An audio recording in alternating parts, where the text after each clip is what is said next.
The vast customs of a vibrant cultural heritage.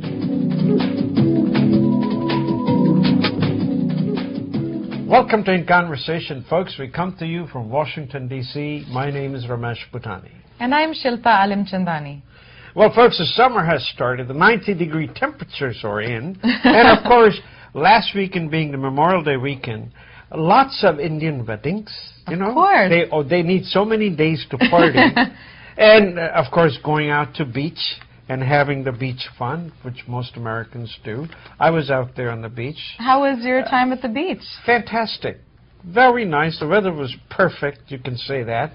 But one of the things that I noticed, you know, everywhere I go, I'm very inquisitive, I'm looking, I'm observing.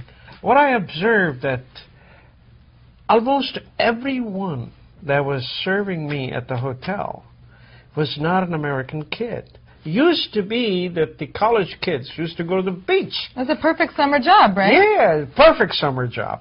Now they're not offered that option because everyone goes to the Eastern European nations and recruiting from there.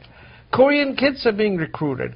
All over the world, people are being recruited to work on these beach towns, in your hotel, to fry your French fries, even shoe stores and the others. I was kind of shocked. And you know, almost every motel that you go to, you find people from different countries, including India, including from Gujarat. I have not understood in the immigration debate, that never comes up. Well, you know, that's true. We shouldn't be surprised, right, to see that there are immigrant groups who specialize in particular areas, because that has happened throughout the U.S. history.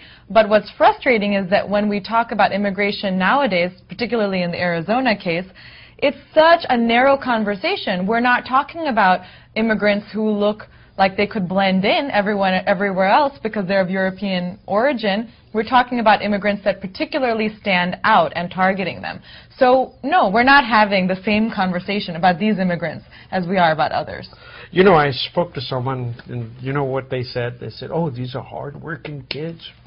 They work hard, and we like them. That's why we get them. Sure. Come on. There are 2 to 3 million jobs available in these beach towns and places, and every one of them is being filled out by the Eastern Europeans and from the other countries, and not our own kids. Is it about them, or is it about the businesses? It's not about the immigrants who fill the jobs. It's about the businesses who want to hire them. It's a loophole that was opened a little bit, and somebody rammed the entire elbow through it. That's what it is, and it needs to be closed. Check out this headline, The Fake Feminism of Sarah Palin. Washington Post really caught my eye this week with that headline, and it reminded me also of the fake environmentalism of Sarah Palin, who's about to host a new Discovery Channel series on Alaska. The reason I bring this up is because the celebrity that she has become across the country, winning the fans of millions of women, in many ways is a contradiction. She uses words like feminism and sisterhood to talk about how she represents women and their interests, but her policies don't reflect that at all. Give me an example.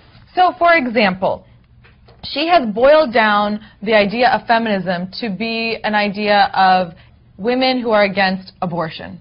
And there's so much more to feminism than that. It's really about social justice for women and men. It's about equal rights. And instead, you know, this is the kind of governor who's going to cut funding for a shelter for teenage moms when she's in power. Or in terms of environmentalism, you know, implementing lots of anti-environment policies, but then, you know, being on TV talking about how much she cares about nature. So I have a real problem with that. I think feminism should embrace a lot of different kinds of people. But when someone is acting completely against those values of social justice, why do we believe her when she says she's a feminist or that she cares about women? You know, I have a real problem with the story. I really think this is a one person's opinion. Sarah Palin and the grizzly moms she's recruiting to take over the politics have put in a lot of women. I thought women will be very happy with that, and they should be. And there is not one style of feminism. There are a number of ways. A house mom is a good feminist. Of course she can be. And so is the woman who goes to work and the husband sits at home, she's also a feminist. There are just so many definitions, but everybody just goes to Sarah Palin to put her down. You're right that there are a lot of definitions and that this movement should be an inclusive one, but she's someone who represents a completely different set of values, not in common with feminist values. So I do have a problem with that, and unfortunately, she's getting a lot of publicity for this. You know, back in the campaign, when Katie Couric asked Sarah Palin, "Are you a feminist?" she said yes. Yes. But then when Brian Williams asked her the same question, she said, "Oh, I don't want to use such labels." So she's flip-flopped on this issue herself. Now she